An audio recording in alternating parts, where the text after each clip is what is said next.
Good evening, everyone. I'd like to call to order our monthly board meeting. It is 6:02 p.m.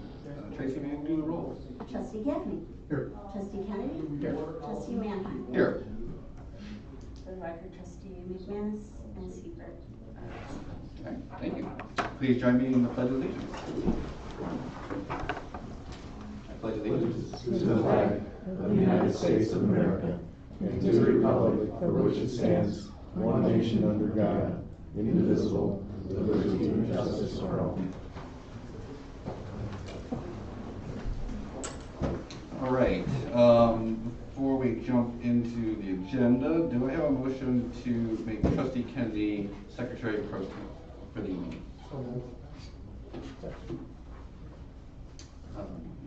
Did you second? Or Kennedy. Trustee Gaffney. Yes. Trustee Kennedy. Yes. Trustee Manheim. Yes. Okay, motion passes. Thank you. All right, is there any public comment this evening? No.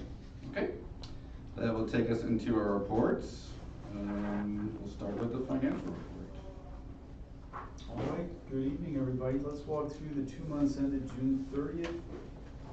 We'll start with some revenue highlights. Again, we're 17% of the way through our budget year. We've received 41% of the total revenue budget. Property taxes in at $2.7 million, or 52%. Ambulance fees in $235,000 collected there. That's at 14%, so a little behind where we are on the year.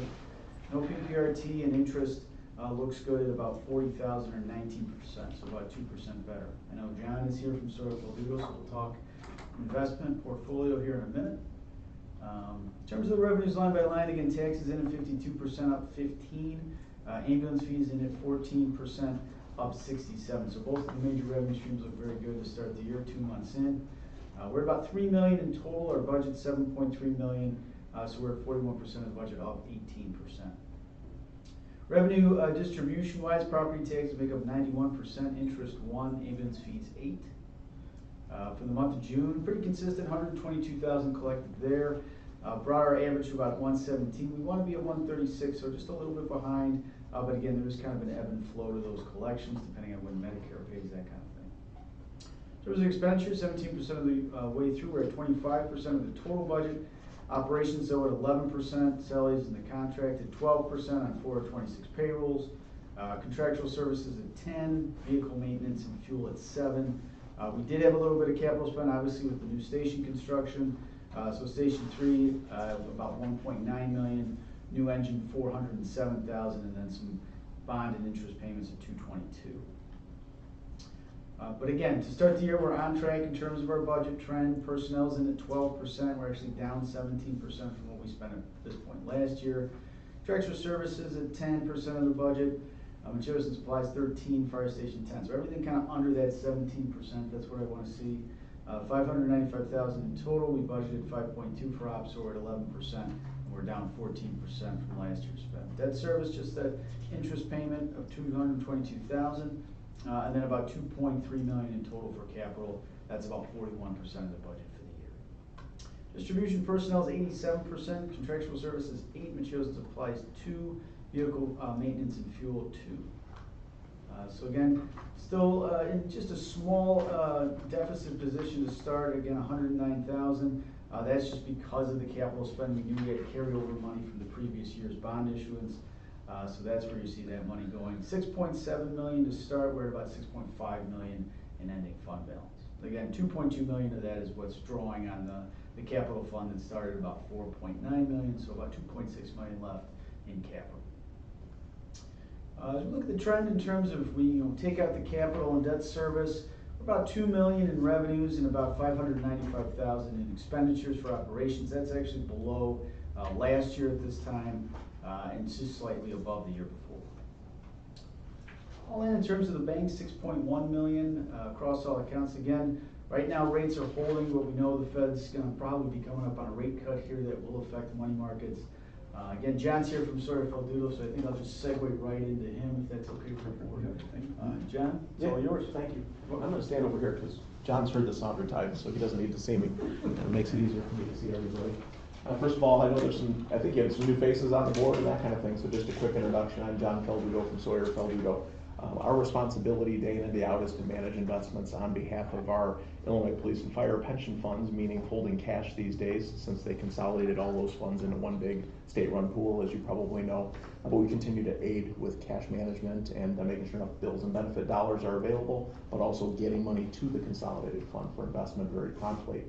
An offshoot of our pension business, which was a big part of our lives for the last 28 years, was the relationships we've established with Illinois Fire Protection Districts in particular. We have over 40 Illinois Fire District relationships, and our responsibility typically is to manage the reserve dollars, the dollars you don't need tomorrow, but in some cases we have operating funds that we do funnel dollars back to the district to use for payments and things like that.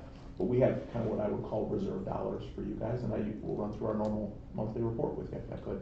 It's right in front of you there. And I'll keep my comments brief. I know these are usually pretty quick meetings. Page 3 of 8 is the account overview, and I'll start at the top middle there, and you'll see the pie chart, but more importantly the numbers to the right. We currently have about 1.65 million in assets. This is as of July 31st. We just got done with this the other day. That's broken down between U.S. Treasury notes, about 1.2 million, or 73% of the portfolio. We've got 26% in CDs, totaling 429,000, and just a little bit in the money market fund. Again, as interest payments come in, they roll into an interest-bearing money market fund that's right around 4% today. So again, you're earning interest on your money, as well as you've got some investments as well. We've got the cash flow review, and you'll note the columns. We've got month to date, quarter to date. We'll focus for a minute on the year to date. We started the year with a value in the account, 1.6 million. We didn't have any additions or distributions from the portfolio. A little bit of capital appreciation. Remember, when interest rates go down, the value of bonds goes up, so you've had a little bit of appreciation during this seven-month period. Income after expenses of $27,000. You've got a little bit of change in accrued income, $4,900. Simply put, you've got some interest that you're owed. It hasn't been received yet because they pay typically on the Treasury side every 6 months, some CDs every 6 months, etc. So we'll see those dollars come in during the rest of the year and future periods. And the ending value, again, the 1.65 million. So your investment gain for this period is $36,473. If we move over to the right, we started this relationship. It says July 4th. I guess that's when the paperwork, I can't believe anybody worked on July 4th, but the paperwork must have been processed that day. The initial deposit was 1.5 million, and there's been no withdrawals since then. Capital appreciation of 33,000, the income at 117, accrued income totaling again the 1.65 million, and your investment gain, really in essentially a two-year period, is 154,000 as we sit here today. And we look at the bottom portion of the page. We've got projected income and maturities. That kind of comes in helpful. We just had a meeting with one of our districts that's got a delivery, believe it or not, after about 38 months of a new rig, and they knew they have a payment coming due for that when they pick it up in the fourth quarter. So it's helpful to have a little bit of a projection out. In this case, I don't think you're anticipating pulling any money out right now, so we don't really need to look at that, but it is a useful tool if you ever want to look at it. In terms of page 4, we do have the performance history, and this is a nice running total, if you will, of where that 154,000 on the right has come from in terms of the timing of the gains. So that column on the far right shows quarter by quarter the gain to the portfolio. Note the top row is the third quarter. It's only 1 month, and that's why the number's a little bit lower than the other quarterly periods. We got the bond analysis on page 5 with the right-hand side there. And essentially you can see the maturity scheme there, about 32% in securities that mature here during the rest of the year, and then about 70%, we'll call it, in 2026. And that's a point that James had just made, in that, you know, one of the reasons that we put this portfolio together as we have is there's a bit of an expectation that rates may come down a little bit. So what we want to do is lock in some current yield, which is good. In the event that rates go down, we're at least holding some higher yielding securities for a while. Now, same token, if rates start to creep up again, we have some things maturing, we can reinvest into that strength in the market as well. So it's kind of a nice, you know, you're kind of cold on one end, hot on the other, warm in the middle type relationships. And it works out real well in the long run to take advantage of whatever happens in the market. All the portfolio assets, of course, are very safe and secure using Treasury notes and CDs, and we never invest in CDs, for example, that don't have FDIC insurance. They're always less than $250,000, so you have that coverage as well. If you look at page 6 of 8, this is just an inventory of the securities that are held in the portfolios. This is on just the left-hand side there, and you'll notice essentially a little laddered portfolio of treasuries, as I mentioned, a couple of CDs in there as well, and then we've got that Schwab government money market fund at the bottom of the page there with a little bit of cash in it, and then of course is primarily when interest comes in and things like that. And speaking of interest coming in, if you look at page 7, again, these are monthly reports, so this is just the month of July. And we did put a little bit of money to work for you on July 1st at the bottom of the list there, buying a treasury note for about $220,000. Had the Sawyer-Faldudo expense there. We disclose that, of course, every time we take it, which is quarterly, set on July 11th. Got another interest payment or income that came in on July 15th. There was it says sell, but it's really a maturity. If you look at the date in the description, July 31st of 25, that bond matured, and we turned around and did put it to work again in another security on July 31st as well. And then we always include just a snapshot of kind of what's going on in the markets. It gives you an idea of where interest rates are, that kind of thing. And you can see the blue line in that second box there. I mentioned earlier, rates go up, values go down a little bit. You've got some price change over the longer period, but actually from June 30th to July 31st, rates bumped up just a little bit. So you probably had a little bit of depreciation during that period. But again, when we buy securities, we're buying them to hold them until maturity. So the day we buy them, we know what we're going to have today.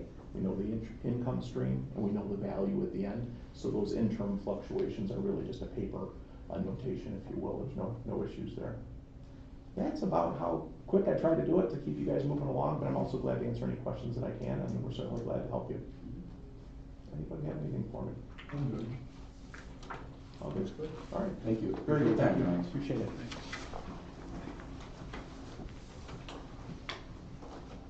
Anything else for financial? Not for me. Good. Okay. Takes us to the chief's report. All right, Chief's report. Chief Hill has a few notes in here for me, and I can expand on some, and we can skip through others. But if you have any questions, please let me know. It starts out Station 3 project. I'm going to keep that till the end. Staffing. Lieutenant McGarry retired. He was with us about 7 years. We had a little retirement for him last month. He is gone. You had the promotion for Ted Siaki tonight to lieutenant. He's filling in for his spot. And then we also had one of our firefighter paramedics. He's been with us part-time for a long time. He works full-time in another department and does quite a bit of part-time work with us now, and he's just finished his national paramedic exam, so that's been real tough on some of our medics. So he's finished that up, so that's great. Looking forward to having more paramedics. A couple outstanding calls. I'm going to read one of them off. They're both very similar, but they're worth noting, especially for this time of year. But they talk about on July 14th, the crew were dispatched to an address for a possible bee sting. Upon arrival, a 65-year-old female supine on the floor. A family member stated she was stung by a bee and a past history of bee stings. Presented with signs of anaphylaxis, which basically is severe allergic reaction. And then the crew quickly identified, ALS care was administered, and then the patient's EpiPen was given. So if you know what an EpiPen is, we have them ourselves. If we have an allergy, we can give them. I was actually on this call with them. The crews did all the work. I kind of worked with the family, but I remember them saying she went for the EpiPen and she passed out. And then they were talking about CPR en route by the police officers and whatnot, so we know this was a grave situation. Blood pressure 62/32. They started 2 IVs, multiple medications. Please request to Bartlett, will be 1320 Brewster Creek Boulevard, near Chicago, Munger.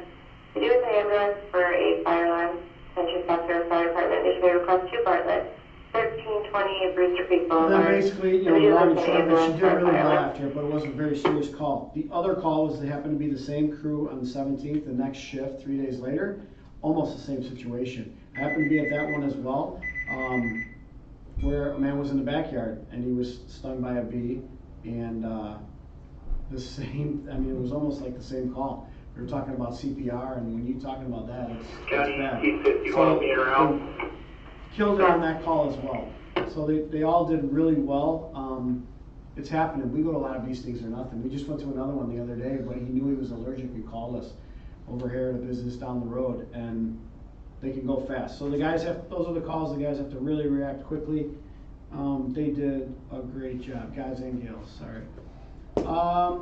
Slipping down and just some other reports. Public education, numerous public education events throughout there. If you want more on any of them, I can answer, go into deep. Fire Prevention Bureau, multiple inspections, Knoxback, that's always a busy bureau. Battalion Chief Scott Sutherland heads that up right now. with now Battalion Chief Almeida. So there's always a lot of stuff going on with that. I could get in deep on that. Fleet, some general maintenance, nothing major, you know, with our vehicles, but a lot, as always, there's always something going on. We got a lot of vehicles. EMS, it gets into our new vehicles coming on. We have an engine and an ambulance going to the new station. We're making some switches, moves, where things are going. So making them BLS, basic life support, ALS, advanced life support, it involves our hospital system, our paramedic system. It involves the IDPH, so the Illinois State. So all those moves were getting made this last month as well, which we're ahead of the game. So when we open up the new station, facilities, there's always something going on. We're fixing stuff. We can get into that more. Station 2, the same thing. Station 3, it talks about, we had some training at Station 3. We're already starting to get into some of that finalized training where they have a large generator there. So generator comes out and they do their tests on it, but then they also train us what's going on with the generator. I'm going to do some septic system training. There's a big, fairly involved septic system since we're on well and septic out there, not in city water. So we'll be doing some training with that. The lighting system, how the lights work. I know it sounds crazy, but we're going through all of that. A general synopsis on Station 3. We're in that final, I would say, 4 weeks. Hopefully, the beginning of September, but you never know. I'm not going to promise you a date, but there's a lot happening. It's down to final paint. All the ceilings are in, lights are in, things like that. Once we get completed to a point, we've had some hold-offs on some wall finishes on the apparatus floor and the rooms within there. There were some mistakes made in the quality of the product. That's on their end, but it took some time, and we had to work through that. So once those walls get finished, everything can get attached to those walls. They have to finish the floors. The floors are very similar to what you see in our station here, where the finished concrete on the floors, like in our kitchen and out there in our bathrooms, and then carpeting like this. That's all going to start happening next week. If you haven't driven by in a while, all the landscaping went in this week. It's pretty impressive. I hope so. It cost a few bucks, but it was kind of what they draw up and what's required by the county, and it's all getting done. So it's looking really good. They were out there watering it. There's still more to go with that landscaping. It's pretty involved. It's pretty interesting. But retention ponds have a whole county organized, watched over system of what they plant in there and how they plant it and how long it goes and when we can mow it and not mow it. But it's looking really, really good. Budget's right on track. There's overages that were put in there, contingencies, allowances from the very beginning. Yes, we cut into some of those in the fall when we were trying to dig and there was some rain, and then we get into the spring and then we kind of forgot a plumbing thing or something wasn't drawn in correctly, so some expenditures went out that way, but all within the scope of how they set it all up. So it's on track. Feel free to stop by anytime. It's busy, but they'll definitely welcome you at any time or give me a call. I'm around there. I'm there every day for part of the day at least. So that in a nutshell. Do you have any questions? I mean, there's a lot. It's interesting. It's getting fun because we're getting close. It's really, really looking like a firehouse. When you're in there, the radios go off like they do here, and it's like, wow, for me, I was like, okay, we figured that one out. Relying on a lot of really good contractors that we have there. Yes, trustees, any questions? Thank you. Takes us to the attorney's report. All right, thank you, and I come with good news this evening, board members. The bill that would allow you to directly bill assisted living and nursing home facilities that abuse your services by calling for umpteen lift assists was signed into law by the governor. Goes into effect on the 1st of the year, next year. So with that in mind, what I'm going to do is draw up an ordinance for you to enable you to make those charges if you ever had to use it, and I likely present that to you around October or so. Good news, finally got across the finish line after years and years and years of trying. That's all I have for you, unless you have any questions. How many calls do we normally get like that? Oh, I can't give you the exact number. So 1901 Silver Glen at a retirement home we have over. That's a busy one. We've only been at that a couple of years, but it's going to be a busy one anyways. And we do, many within the district. The numbers I can draw them up for you for sure. But a couple a day maybe, or sometimes like that, maybe more. They have, to go a little deeper, they have a push button system there, which is great, and they handed it out to everybody. And then with budgets and whatnot, they're a private company. They changed their manpower, so nobody was gonna be at the desk at night anymore. So before, when somebody would push that button, somebody would go check on it, no problem, made a mistake, leaned on it, was cooking, just wanted to see what was going on. There's, a million reasons. Or they find there's a problem and they call us. Well, that person's not there anymore, so it goes directly to 911. So you can imagine all the mistakes. We're working through that. We're trying to work with them. Somebody calls us, we're going, that's it. We don't have a choice, and that's fine. It's not crazy amount, but it's a good amount nowadays. But it's getting worked on, and stuff like that is going to help a lot. So that's one place, one situation. We do get them out in individual residencies, but not a crazy amount. The call volume is what, after 7 calls? 6 calls. Okay, Yep, they get 6 for free and then 7 plus they have to pay. and that's for the whole complex? Yes, Okay. And then we, the district, the board comes up with a number. that is true. The law says that it can't exceed your actual cost in going out there to perform the service, but that's more or less already elsewhere in the statute, in the Fire District Act, so we're gonna make it parallel to what that is. Again, the fine details will iron out, but you will see another income based on this hopefully if you have to do those. Thank you. We've been wondering about it for a long time, but it seems like you've been deep into it as us. I have been for quite a while, and it was one of those bills that kept coming, never got interest for 5+ years, and now it's finally here. So it's nice to see. For the 1, 2, 3 and outs, with people at home, we don't bother, we wanna help them. It's tough on a lot of older people, but for the businesses, places like that it ramps up on, this maybe will help it. Okay, Yes. thank you. That takes me to, or us, to the president's report. I don't have too much. I've spent last 30 days kind of digging into things and getting caught up. I appreciate staff and everybody helping me. And looking forward to the next couple of months here. I think we're gonna, get into some details and things. So I'm looking forward to that.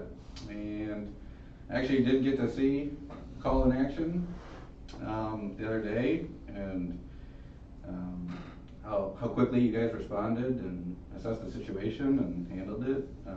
Made me proud to, be part of this district and help support you guys. So, yeah. Now I know where you live.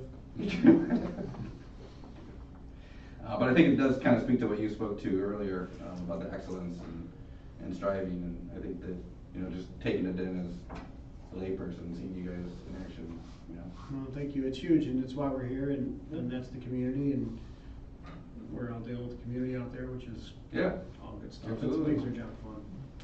So, all right, then that concludes the president's report.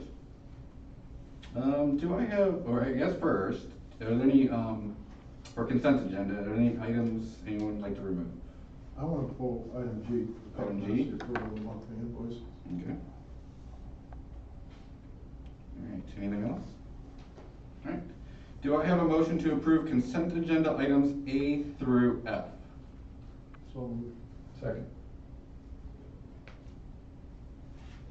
Please, can you take a roll, please? Trustee Gaffney? Yes. Trustee Kennedy? Yes. Trustee Manheim? Yes, consent agenda items A through F are approved. That will slide item G to action. So do I have, I guess, we're gonna have discussion first. Yeah. Well, I guess we ask for a motion, then we have discussion, right? I'll make the motion. Okay, do I have a motion to approve the monthly invoices? Motion second. Yep. Okay, discussion. I just have a few questions. Some of the services, like the first item from AdNet is a management service. Is this a monthly fee? Yes. Okay. Water and sewage, Aqua Illinois, is that station 1 or station? Station 1. That's here. Yes. Okay. Contractual services, EMS again. Is that- EMS is our billing company, and that's the commission. Okay. Station 3 architectural services. I see a 9,300. Jim, can you give me a rough idea how much money we got involved, or James, to date, for the architectural fee? Yeah, I don't have it now. If I had broken out into that level of detail. We can get it though. Okay, I'd like to see, and can you give me just a comparison on that and where they're at and compared to what their contracted amount was for, was it FGM or FMG, whatever? it was? Yeah, okay. Monthly professional services, again, monthly fee, that's James, okay. The Mavis fee, is that a monthly fee too? It's a yearly fee. Okay, and then we go down to, the comment energy program, which was TLC, is this just a one-time shot? Yes, so Okay, that was the comment- updated, okay. I'm good, thank you. Okay, Yep. any other discussion? Okay, Tracy, take it away. Trustee Gaffney? Yes. Trustee Kennedy? Yes. Trustee Manheim? Yes, motion passes. All right, it takes us to item 7, new business. Is there any new business from the board members? No, I'm Okay, Nothing here. all right. Are we gonna do closed session? I'd like to go to closed session, probably do 10 minutes or less. Okay, perfect. But I'd like just to make it the 3 trustees and the attorney, Perfect. if that's okay That is with okay. everybody. And that would be for personnel? Yes. Yeah. Okay. All right, with that in mind, it is 6:28. Do I have a